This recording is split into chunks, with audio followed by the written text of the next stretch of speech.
আসসালামু আলাইকুম রহমতুল্লাহ। চলে আসলাম পাবনা জেলার সাথিয়া থানা দুলরি ইউনিয়ন আলহাজ বাকি মিরিট বাটা। এখানে শ্রমিক ভাইদের সাথে সরাসরি দু একটি কথা বলবো এবং পাশাপাশি কিভাবে পরিশ্রম করতে সম্পূর্ণ ভিডিওর মাধ্যমে কিন্তু সোনালী টিভির পক্ষ থেকে কিন্তু আমি ভিডিওটা ধারণ করব।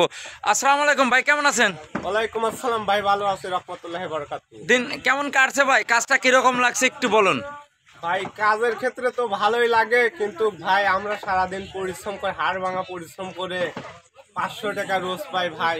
কিন্তু আমাদের দেখা যাচ্ছে 1 লিটার তেলের দাম 200 টাকা, 1 কেজি মাছের দাম 300 টাকা ভাই। চাল ডাল অন্য কিছু কিনাই যায় না ভাই, আমার খুব অভাবে আছি ভাই। আপনি বলতে চাচ্ছেন যে দ্রব্য মূল্যর দামটা একটু নিয়ন্ত্রণে আনতে, এটাই তো বলতে চাচ্ছে। আসলে দর্শক এভাবেই কিন্তু আমরা নিজেও একজন কৃষক মানুষ, আমরা কাজের সাথে লিপ্ত থাকি। আসলে যে কোনো জিনিস দ্রব্য মূল্যর দামটা যদি নিয়ন্ত্রণ থাকে, আসলে কৃষক বাঁচলে কিন্তু দেশ বাঁচবে, এটাই বাস্তব কথা। কৃষক না বাঁচলে ভাই দেশ বাঁচবে না।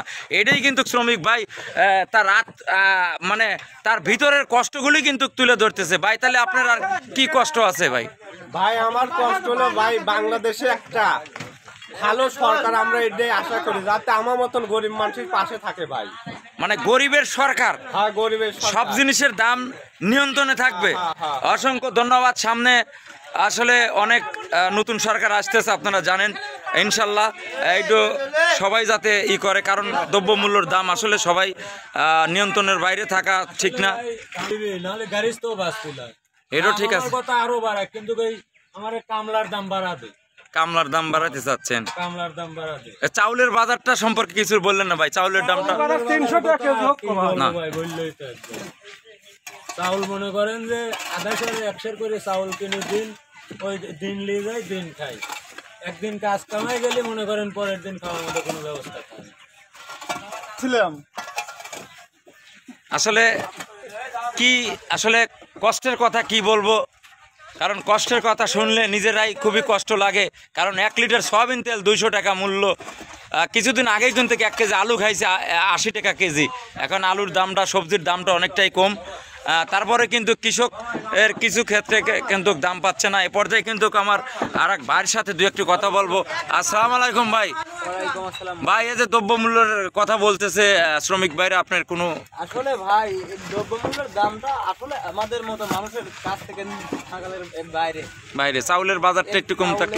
বাজার সর্বনিম্ন চাউল ভাই 65 সর্বনিম্ন। আবার মনে ধরেন যে আমাদের যে তাদের মূল্য এটা ভাই আমরা পাতেছি না, আমাদের মূল্য থাকবে দিন 800 আর আমাদের দিন 400 ভাই। ওয়ালাইকুম ভাই। ওয়ালাইকুম আসসালাম, কেমন আছেন ভাই? আলহামদুলিল্লাহ, আল্লাহ খুব ভালো রাখছে।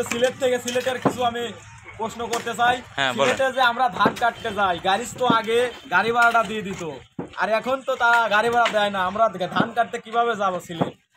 এটাও তো আর একটা কষ্টের বিষয়। আসলে সিলেটের মৌসুম কিন্তু এসে যাচ্ছে, সামনে আর 2 মাস পরেই কিন্তু সিলেটে রওনা হবে। আসলে ভিডিওটা সবাই দেখবেন। যদি ভিডিওটা কারো ভালো লেগে থাকে অবশ্যই চ্যানেলটা সাবস্ক্রাইব করে পাশে থাকবেন। ধন্যবাদ সবাইকে, ভালো থাকবেন। আল্লাহ।